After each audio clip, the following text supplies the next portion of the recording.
Dr.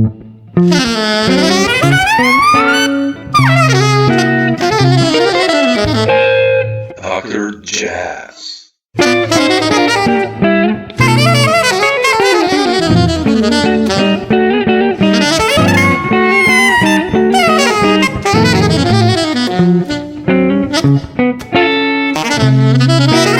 Dr. Jazz.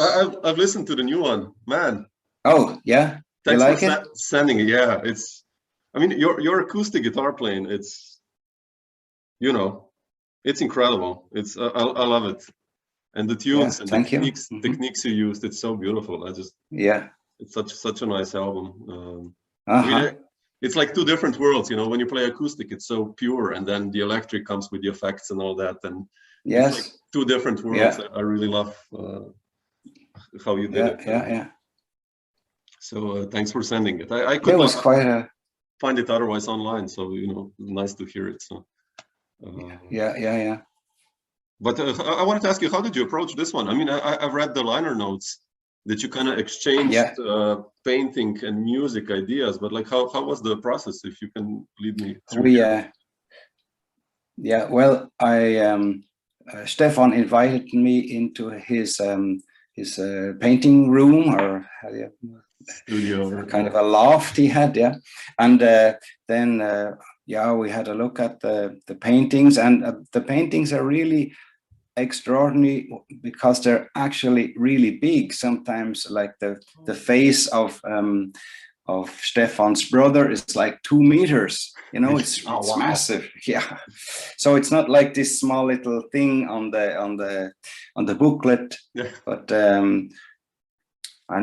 it took me quite a while to do this. I was working like 6 months or so. Since December. Yeah. And we have this. My wife and me. We have an apartment up in the mountains, in the Alps. Mm-hmm. So there I will go like a eremit, and really work deep into set up the whole. And then you go sleep, and then you go walk, and then you go lie down again. You keep in the process, like in the flow. Yeah. But I'm really happy myself with the whole project. Yeah. No, it's so beautiful. Yeah. Pity that Stefan died. That was really. I've read that. Yeah. Why now? Couldn't you not wait a little bit? So he didn't see the final product then, or? No, but he actually made the booklet. That's his work, and he also heard the music. Oh, okay, he did. Okay, yeah, of course. Yeah, we were finished with the recording and everything. Yeah. Yeah. So, but how did you approach this? To make the music on paintings? I mean, how did you get inspired by this? Like, I mean, how's the process here? Yeah, that's not so easy, because it's not just one system that I have. I do it all. It's always different. I approach each tune or so. I start from scratch, mm-hmm.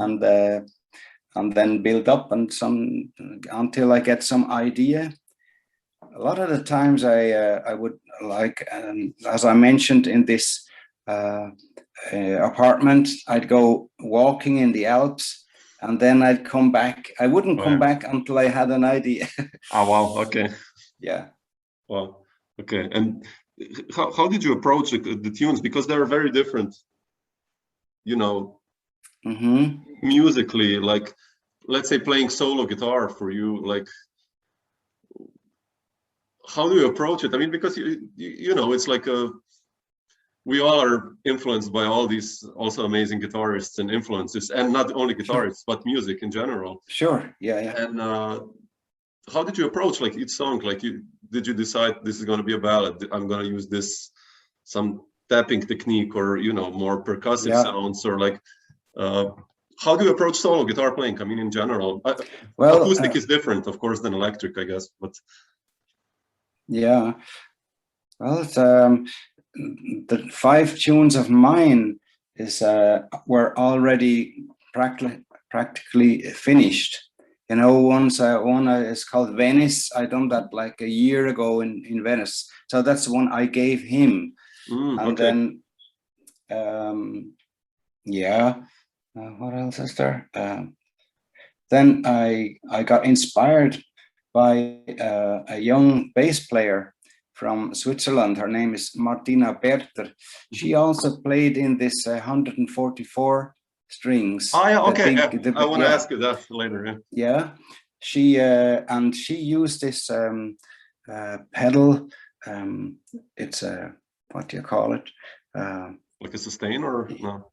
No, it's it frees. Okay, yeah, sure. Free. So okay, she used one, and I was fascinated the way she played with it, and then I got the idea. Oh, maybe I could use two. So I used two, and it makes it even more like harmonic wise. You can do a lot of things. It was very inspiring. Yeah. Oh, that's a good idea. Yeah, actually. And then what else? What was there else? And then with the paintings, sometimes I had a hard time with them because I had no idea or what. Like one was one called. This affection. Some affection is the name of one. Oh yeah, from the ballad. Was kind of I didn't get into this. I had no but then suddenly just something popped up one morning. One morning you take the guitar into your hand and this might be something. Well, it's no system behind it. Like I don't say I'm going to do this or I don't work like that. Yeah, sure. It's for me the same when I try to compose so something. It's morely inspiration. That it comes. You mentioned the 140 strings, 40 and 4 strings for a broken chord. It's funny because I also have a guitar orchestra in Maribor, like of my students. And we had 26 guitars. 3 basses, 2 drums, 2 horns. It's very similar. Very similar, yeah. Yeah, and but I listened to yours. It's like, I wanted to ask you first before explaining how I did. Like, how did you approach this project? Like, having so many strings actually, so 20 guitars and 4 basses. How did you write the music? I mean, what was the approach there? I was very lucky. I got this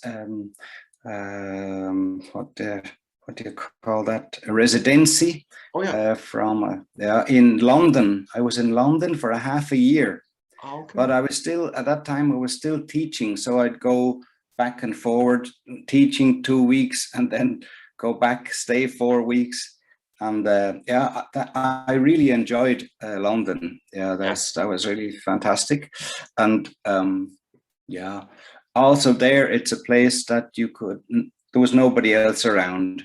I mean, I was alone, you could do all day or all night if you want. But about 144 strings, I set up like what kind of tunes I'd like to write for the band, and then I had some ideas, and then I would go and think as like in a classical orchestra, like the flute players and you did the same. And then the bass players, so different registers. So that's the way I did it. And then of course it's great with the computer nowadays. It's not like Mozart or so keeping all in his head. So I could listen back to it or change things or copy paste. You know how that. How was it for you the first time you heard it, the first rehearsal? I mean, like when that wall of sound was to be heard. Of course it's different again because the computer plays really precisely. And the guitar players, you know, the way they read music, it was, I guess you had the same experience. So, yeah. I was still at the school then, and I was able to do a workshop. So the guys some were still going to school, and some were finished. Of course, they're already much better. But the younger guys, I was able to do the workshop, and also for me, I'm not a very good reader, so I could practice also with them. Yeah.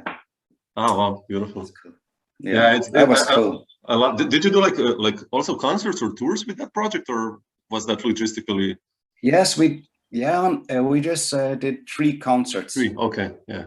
And then later on, we did also a festival. Maybe 2 years later. Yeah. Yeah, it's heavy. It was very hard. It was very hard to. I was trying hard to get somebody interested. Like there was also a festival in Germany, and they were interested, and it's an interesting project, and the music's cool, and so on. Finally, they took Matheny Trio. Oh, sure. That's the way it goes. That's the way it is. Yeah, sure. I mean, no, but talking about your students, I also wanted to ask you about the BD Beast. I read Franz Hellmüller was also your student. Yes, was a student. Yeah. You were, I think, extremely active. I mean, you know, throughout your career, you're like as a band leader, extremely prolific. So many albums and projects. And I wanted to ask you about this one because I mentioned the acoustic guitar playing also, and it's such a beautiful duo. This one, how did this one happen? The BD Beast. Actually, that's a long-term project. Franz Helmer, he asked me to if we could do a duo. First, we had a lot. He asked me out for dinner, and we drank a lot of wine. And so after a second meeting, he dared to ask me. And of course, he's cool, and he's a really good player in the meantime. Yeah. Yeah. No, it's a beautiful record. Also, you wrote beautiful tunes and with One Iron Street and some other stuff. It's really nice. Yeah. Of course, this is a tune that I didn't specific write for France. Yeah, but others I did. I like, what's the name of the other one? And it's about 2 or 3 I wrote especially for the duo. Yeah. Like that Light in the Dark, it's also nice. Like this. Yes. Beautiful. Yeah. Speaking of guitarists, I wanted to ask you, like, going back just a little bit. I mean, just a little, like, let's say, 50 years. The last century. Yeah.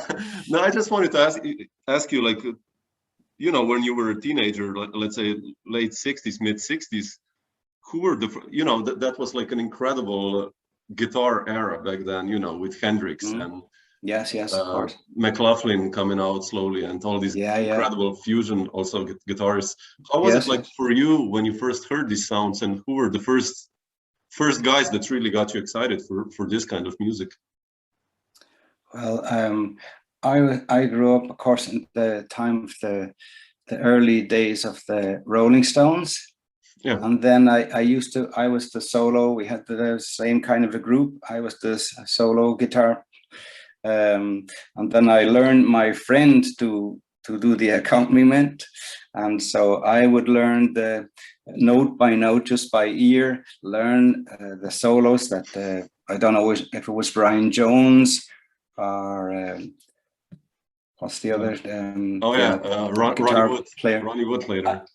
No, Keith Richards. No, not Ronnie. Keith Richards, yeah. Sure. But again, then I found out that they all copied themselves. They were copying, what's his name? The blues guys. Yeah. Muddy Waters. Yeah. Muddy Waters are also, what's his name? God. Yeah, sure. I don't know. Well, not Howling Wolf, but no. I mean, yeah. One of the blues guys. No, not older than Robert Johnson. I go for that. Yeah, but okay. Yeah, maybe later I'll get it. Okay, sure. So I checked that they were copying this guy, all the Johnny Be Good and all these. Oh yeah, Chuck Berry. Chuck Berry. Chuck Berry. Oh man, that's the guy. Yeah. So all these these solos, they're outstanding. They're the real rhythm and blues stuff. And then, of course, when Hendrix came along, I was completely into Hendrix. Also, Clapton. I used to listen to the Blues Breakers and all that stuff. So I was into that. But then Hendrix got me into the improvising. I wouldn't learn all this. It's hard to learn all these solos, and so I used to start improvising myself. And then I remember exactly, I was in a record shop and listened to a record I didn't know, and McLaughlin was on this record. It was the one from Miroslav Vitus, the bass. It's a great record. Not Guardian Angels, right? No. It's Infinite Search. Oh yeah. With Hancock and Henderson and them guys, and so and Jack the Jonet. And so I didn't like it so much, but I thought, oh, this guitar player's doing some things. Maybe I could rip off some stuff. And then you like kind of transcribed, or and like then I listened, and then I got really into it. Yeah, then I started playing.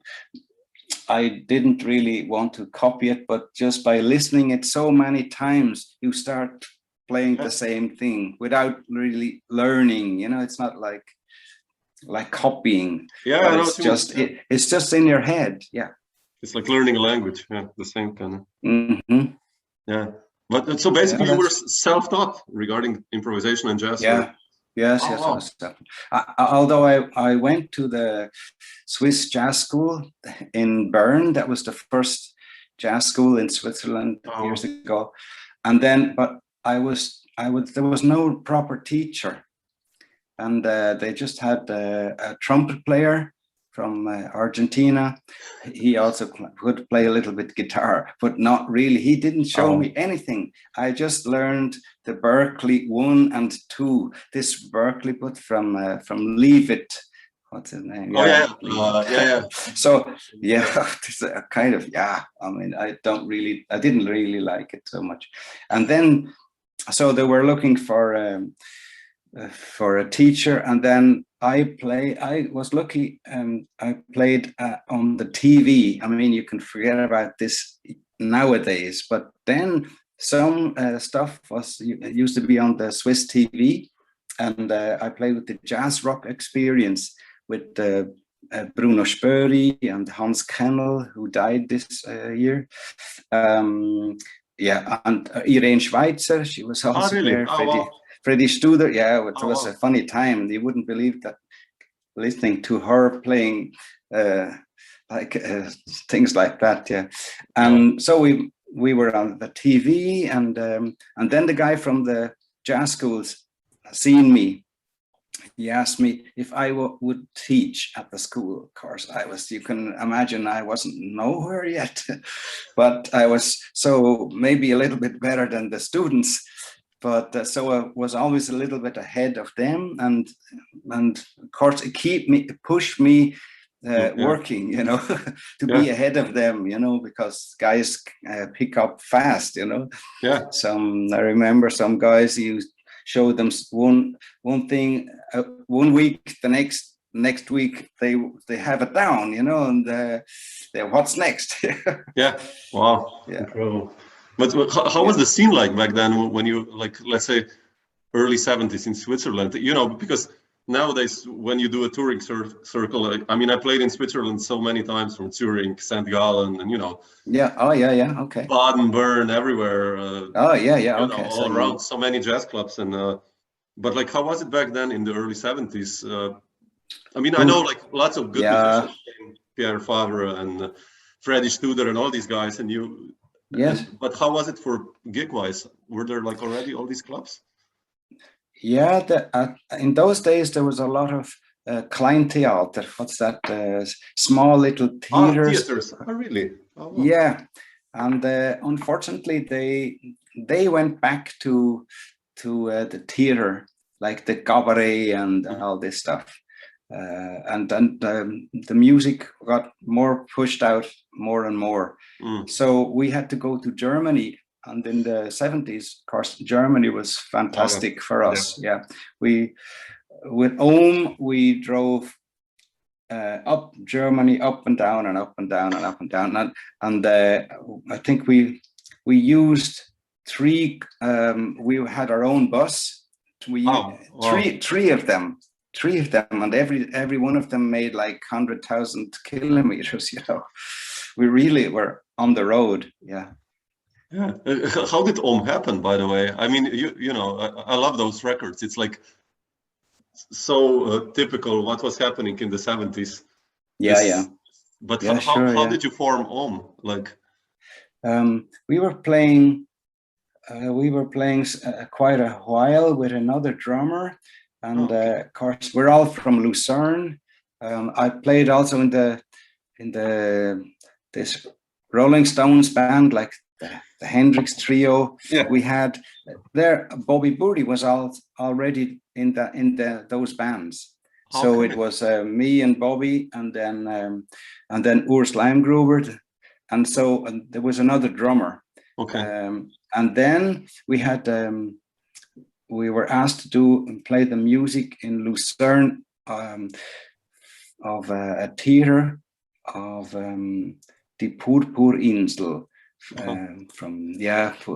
And so it was, they wanted kind of a rock band or something like that, and then the drummer, he overslept.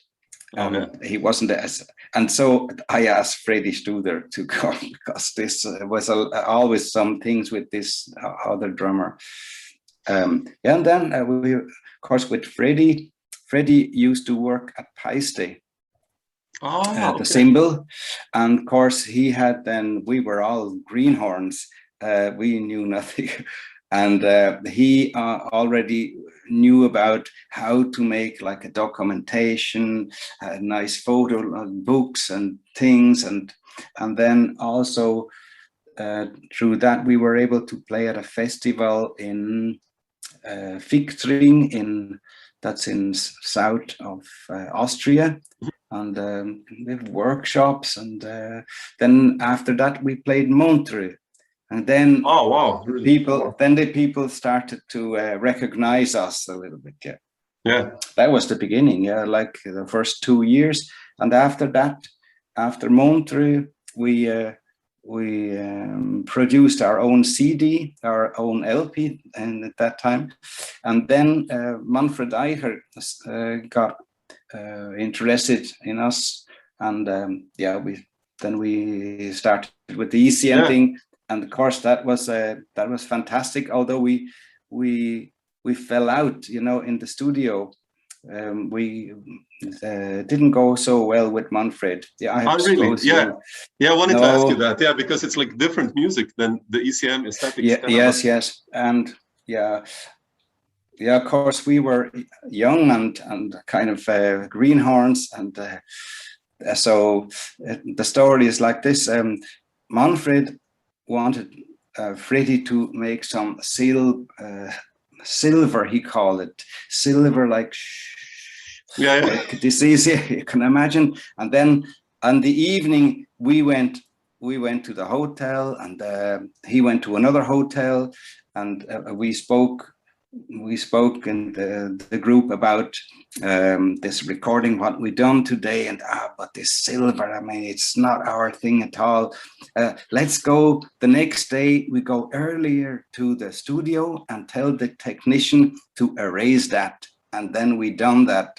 Oh shit. And then of course, you can imagine, Manfred comes in and wants to, let's listen what to, and then where's the silver? And of course, we erased that. And then of course, wasn't a good mood. And he didn't then finally he didn't bring the LP out on ECM. It was on Japo, but still for us that was good because it was the same distribution. Yeah. You know, so even if we'd go to England on tour, to be 200 people are there at the concerts, you know. That's amazing. Just because it's ECM and it got distributed so well. Yeah, those were the days, I can tell you. Yeah, so you guys played a lot, probably, right? Toured a lot. I didn't understand. That you guys probably toured a lot through Europe. Oh yeah, we did. Yeah, it's incredible. Yeah, I wanted to ask you about this ECM connection because it's really interesting. Because the sound somehow it didn't fit with ECM for me. You know what you guys did. I was like, really? It's like, how did it happen? No, it's not. Yeah, some stuff, yes. Yeah, some other stuff, not. Yeah, but as a whole, no, it didn't fit. Yeah, and then after when did you did that Harsh Romantics, the solo stuff? Yeah, you know that. Yeah, okay. Yeah, so speaking of solo guitar playing, you know, we started solo guitar. So how did you decide to do that one? That was like your first album as a band leader. I mean, as a solo artist. These guys, there was a musician, a group from Esslingen near Stuttgart, and they were starting to build their own studio, and they asked me if I would they would be interested to do a CD or an LP, and so I started to work with them. I done Harsh Romantics, and then I also maybe 2 years later I done the Returning Dream of the Leaving Ship. Oh, wow. Yeah, it's kind of an Irish thing. Yeah, sure. You need that.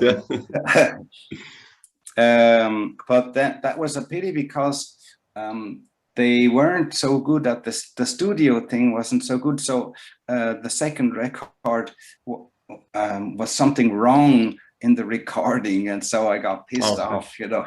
Yeah. It's a pity because it's also quite a nice one. Yeah, but how come you decided for the solo record as the first one? How did you like play solo guitar already before, like solos? I mean, yes, I think. Oof, that's such a long time. I forget. Yeah, sure. But I always used to play solo, mostly tunes that I could play solo, and then I would bring them into the group. You know, so. Even now, a lot of them tunes, some of the new recordings, which Stefan Bons, two of them, I think, Ohm is playing them also now. Yeah, but they're still rehearsing. Yeah.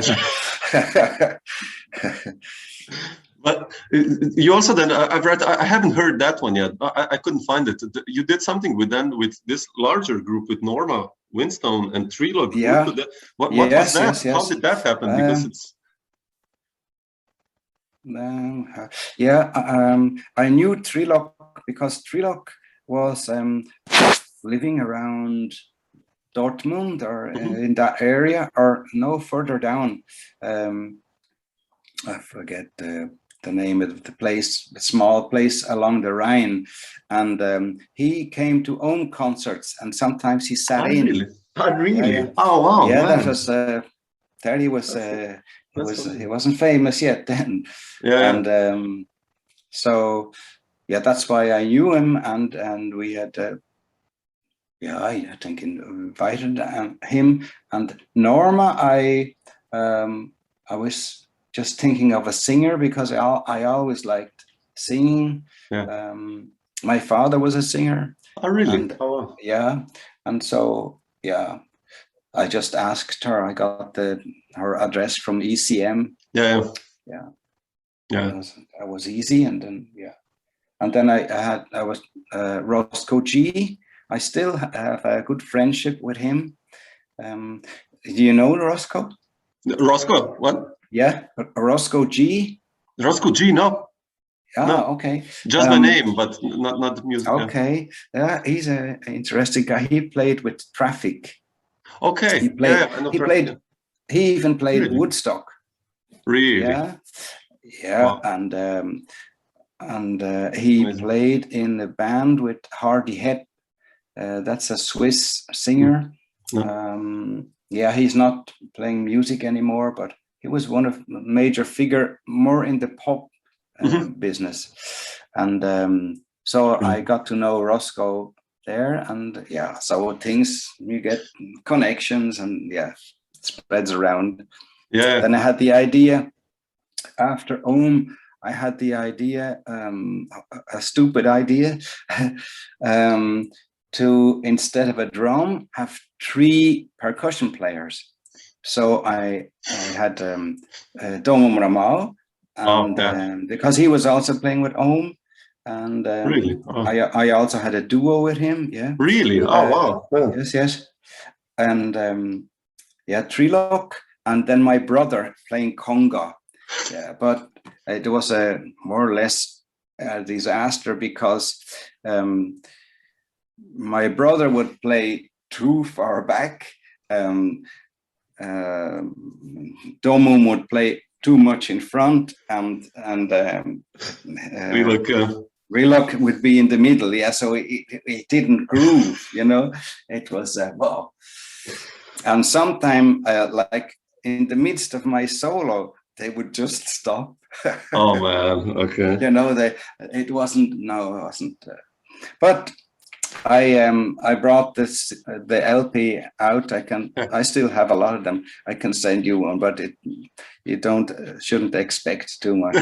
It wasn't so much. It wasn't. No, but still, yeah, I wanted to ask you, because I couldn't find it anywhere, you know, on this in digital form to listen. So I was quite curious how it happened. So yeah, but still, it was always an experience. It's like trial and error. Yeah, but it's good. That's music. That's life. Now I know you need a drummer. There's always a drummer with the percussion players, you know, or they're playing alone, but not 3 together. And it works like I imagined that it worked great, you know, nicely locking in together. And stuff. No. But speaking of connections, the first album I heard you on was Corporate Art. You know, okay.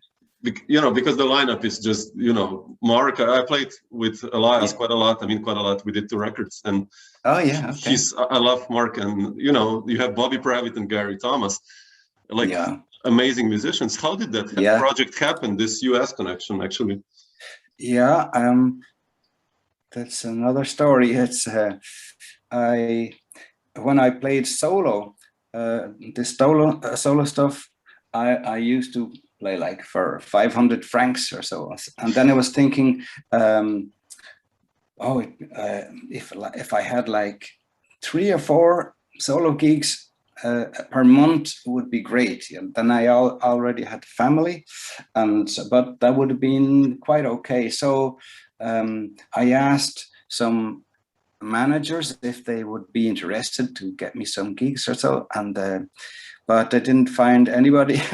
And they told me, why don't you make an advertisement in this Kleine Theaterzeitung? It's a small paper so there was one guy that answered. It was Ralph Gluch.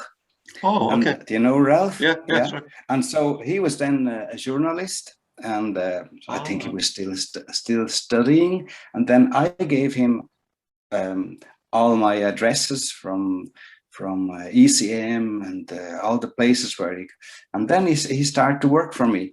And but then he got of course more interested in people that he can sell.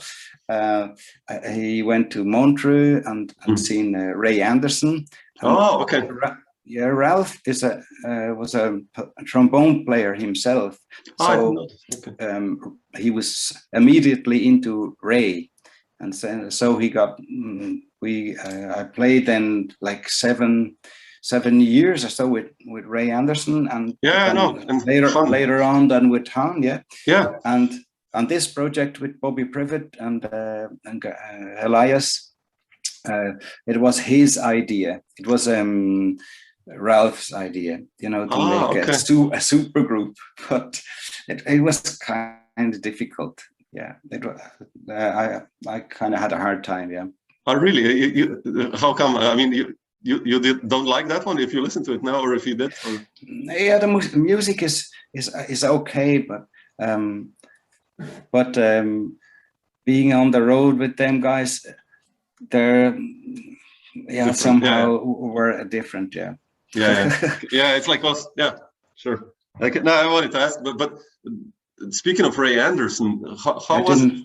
Speaking of Ray Anderson, how was it like? Ray and Bennink. I mean, that trio. I love that one. It's beautiful. Yeah, I'm also quite more proud of that. These recordings. I think the free stuff is really great. It's incredible. Outstanding. Yeah. Of course, they're to be improvising. They're really improvisers.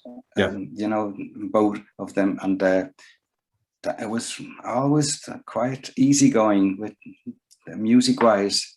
It was never like with Bobby Previtt and so them to play the tunes properly, and then they could get really a little bit nasty if I messed up something or things like that. So me as a not so good reader, you know, then you're dissed. They diss you. Of course, the Americans, they have another school kind of thing. They're different. So, and of course they're totally professional, and me, I'm just myself. I do the best I can. But it was a little bit of a struggle. And with Ray, it was at the very immediately we had a connection. We had a good vibe together. Yeah, I remember Ralph made the first photo of us, and we were standing on the wall, and Ray says to me, "Well, fuck you." So you know, it's the ice is broken immediately. Yeah. That's good. And how did you guys then get together with Han? Later, we were touring a lot with Ray and me in the car, then up and down Germany again. Like just duo, or just duo a long time. Yes. Oh wow, I didn't know that. Okay. Yeah. And then I think we got together with Hot Art with Ehrlich. And he had the idea. I think he brought in the idea, and of course Ray loves, of course me too, loves Bennink, and especially when they play the tuba, this Dixie stomp kind of stuff. It's kind of a marching band, like. So that wasn't really my thing, but I think with Han, I had one of the most nicest duo improvisations with. So in the studio we had like numbers like we had duos like Ray and me, and then Han and Ray and me and Han. So the one with it was a first take, and it just took off like crazy, and he just goes. Grrr. He's amazing. Yeah, such an improviser, incredible. Yeah. Otherwise, Christy, I wanted to ask you, like, you know, you did this project, like, what are your plans for music wise? What are you composing now or playing? What's a new thing on your mind? At the moment, you know, Ohm got back together again. Really? Like, oh yeah, you haven't got this. There's a CD out. I must send you that one. Oh, wow. It's called "It's About Time." It's really? Also, I didn't know that. Okay. Also one of my tunes. I must send you that. That came out during Corona. Oh yeah, so then I must have missed it. Yeah. We played like 10 years together from 1972 till 82, and then we made a break for 25 years, and now we're since 2006 or so we're playing. So it's but not so intense as years ago, of course. And now we're working on a new program, a new CD we want to record in February. Oh wow! Yeah, so I'm writing for them at the moment. Yeah. Wow, that's incredible. How was that like for you guys? After I wanted to ask you, after 25 years of a break, when you got back together with all your experience that you gathered, from your own. Yeah, of course. To be honest, it wasn't so easy.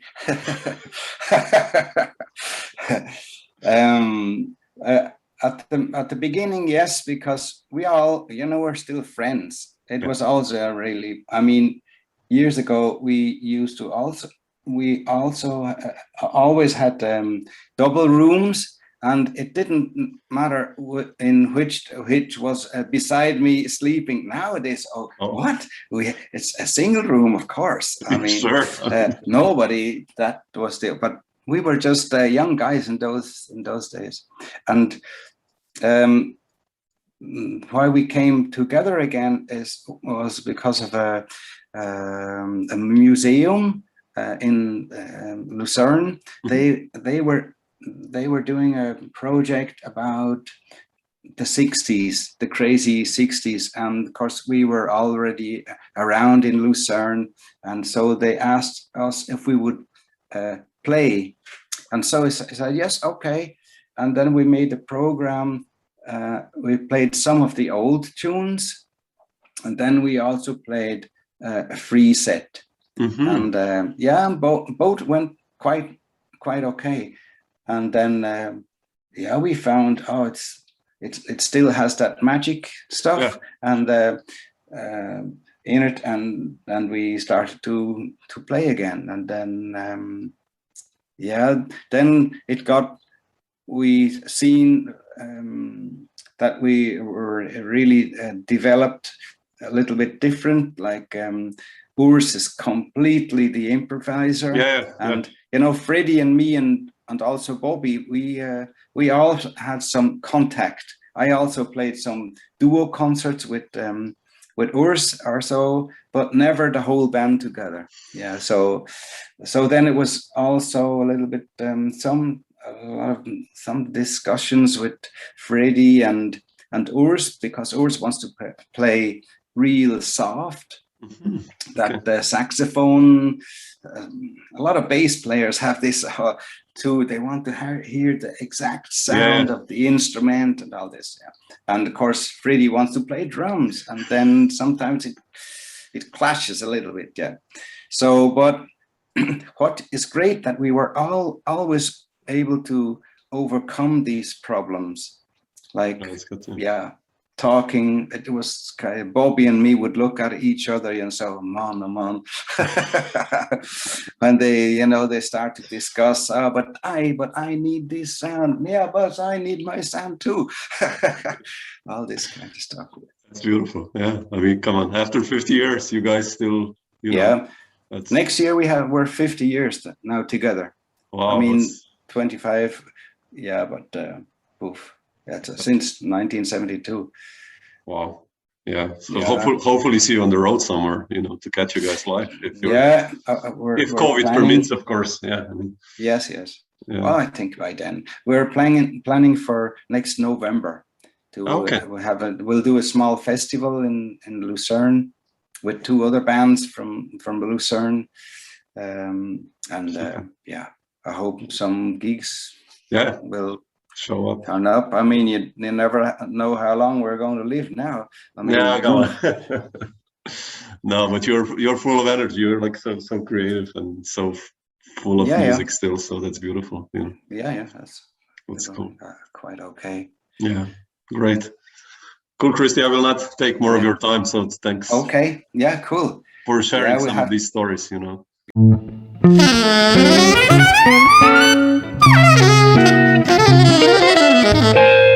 Dr. Jazz.